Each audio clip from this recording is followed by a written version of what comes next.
Okay, why don't you guys get out your meds for week 7, and we will go over those really quickly. We will do that.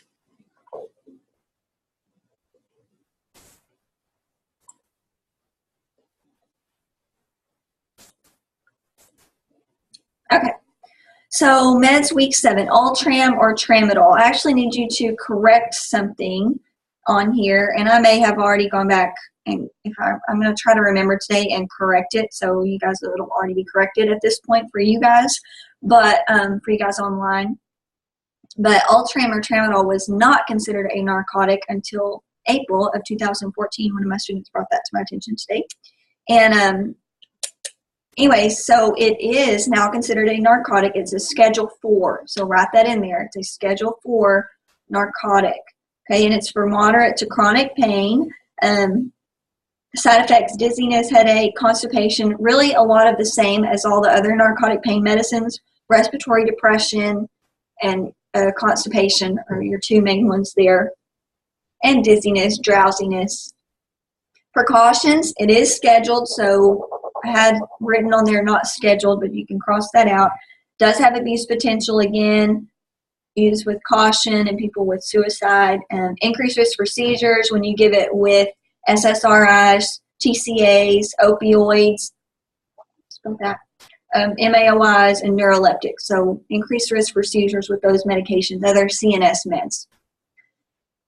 Worsen CNS depression with other depressants like alcohol or other narcotics, that kind of thing. Again, we'll have withdrawal symptoms, just like any narcotic pain medicine, if they've been on it for a long period of time. Keflex or cephalexin, this is a pretty general antibiotic, cephalosporin antibiotic. Use it for strep infections, respiratory infections, otitis media, which is ear infection, and then any kind of skin, bone, or GU infections, genitourinary, like a UTI, something like that. Diarrhea, GI upset, and vaginitis. Caution with renal impairment. Has to be really careful if they're taking metformin. Remember, metformin is a medicine to decrease, the oral medicine to decrease blood sugar levels for people with type 2 diabetes. So if they are taking metformin, that Keflex can actually really lower their blood sugar. And then all antibiotics have a risk for C. diff and any other kind of superinfection. Flexeril or cyclobenzaprine. This is a muscle relaxant, hence the name Flexeril. Okay? Relief from muscle pain and muscle spasm. So sometimes this is something that people will use if they have muscle spasm issues. So some diseases that cause muscle spasms, like maybe even like multiple sclerosis or cerebral palsy, some other, or if they've had a stroke that's causing muscle spasm, that's something that they'll take. Dry mouth, dizziness, drowsiness, those are all issues with this. Caution with liver impairment. Be cautious with SSRIs or TCAs. Those are two antidepressants, and they can cause serotonin syndrome, which is where you get too much serotonin in your body, and it can range from, like mild side effects all the way up to, seizures, CNS issues.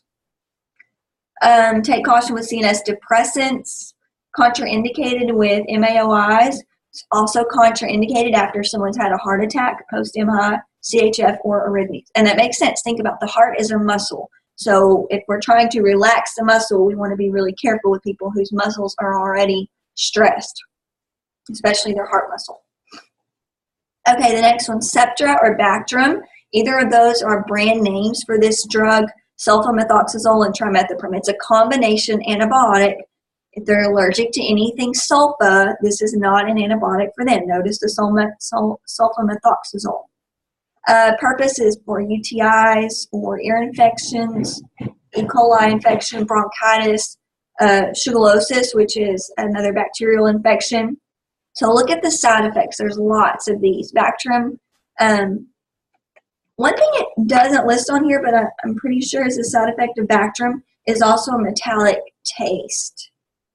But I will look that up. So that's not anything you're going to be tested on, but Anyways, common side effects, GI upset, definitely hyperkalemia, so too much potassium in the blood.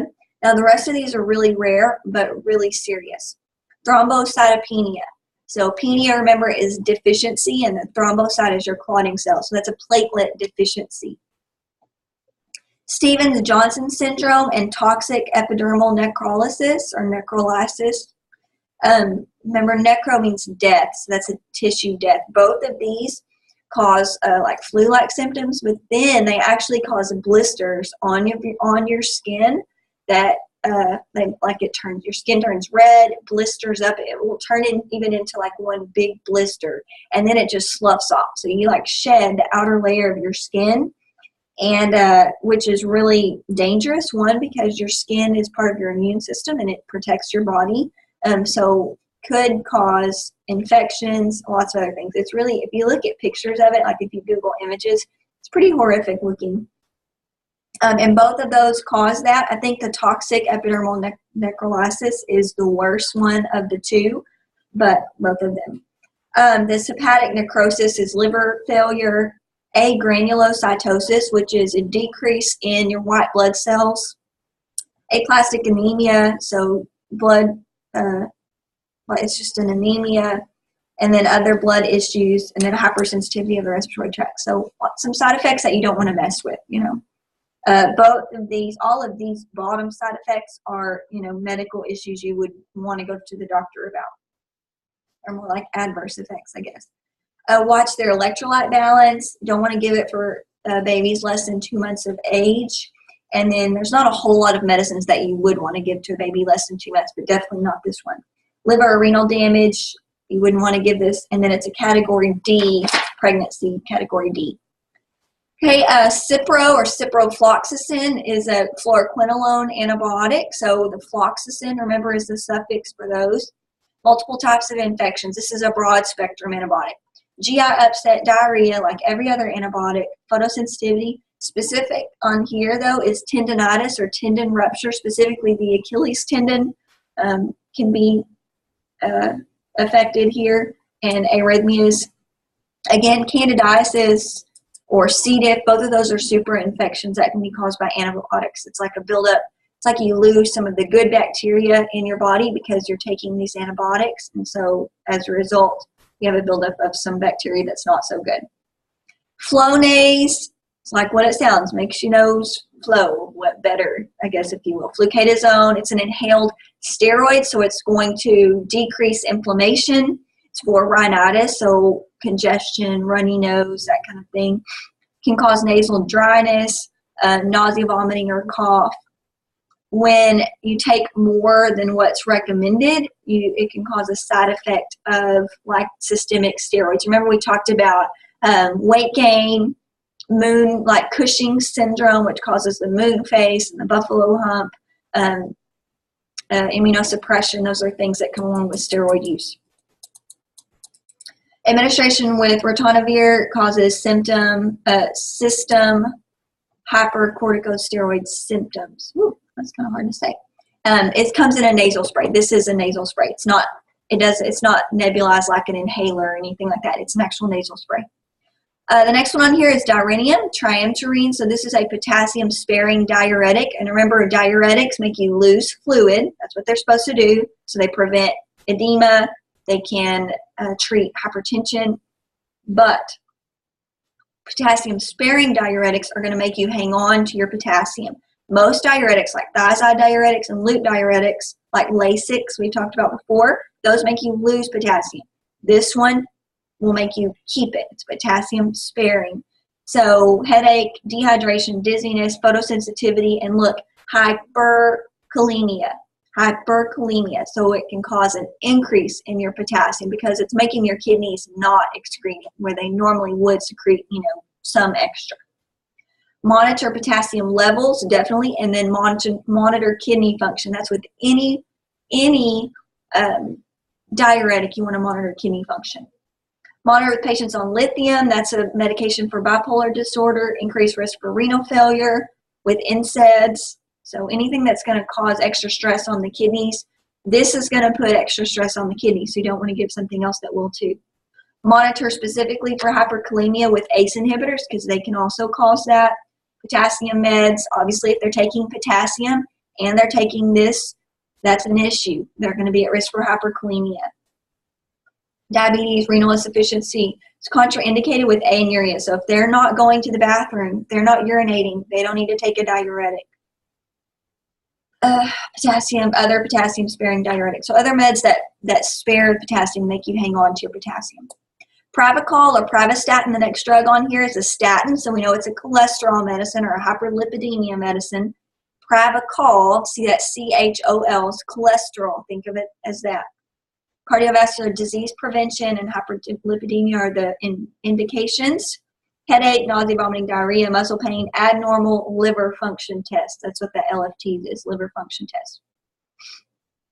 Monitor for myopathy and rhabdomyolysis. Statins, you have to watch out for that myopathy. And I lost my spot. Increased risk for myopathy when you take it with these other drugs as well.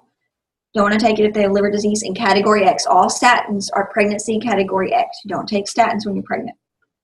Glycolax, or polyethylene glycol, is a laxative specifically for constipation. It's obviously side effect is nausea, diarrhea, abdominal bloating, cramping. So if it's for constipation, then diarrhea is going to be a side effect because it can go it's trying to go the other direction. Flatulence, so gas, is another example of that. Contraindicated with a bowel obstruction. What that means is that their bowel is completely stopped up. Okay, if they have a bowel obstruction, so something is making their bowels not move at all, okay, or it's blocking it, then this would not be good because this could make it perforate, or it could cause major issues.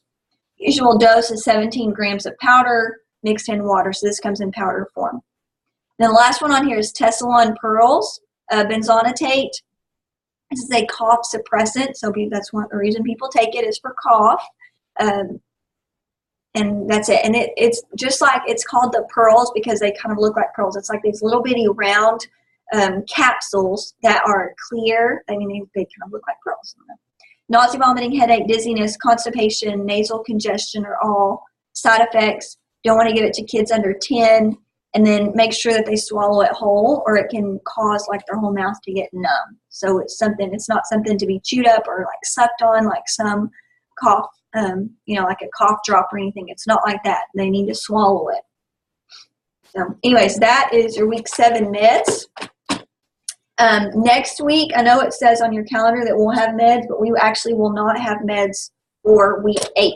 So just know that is coming. Okay.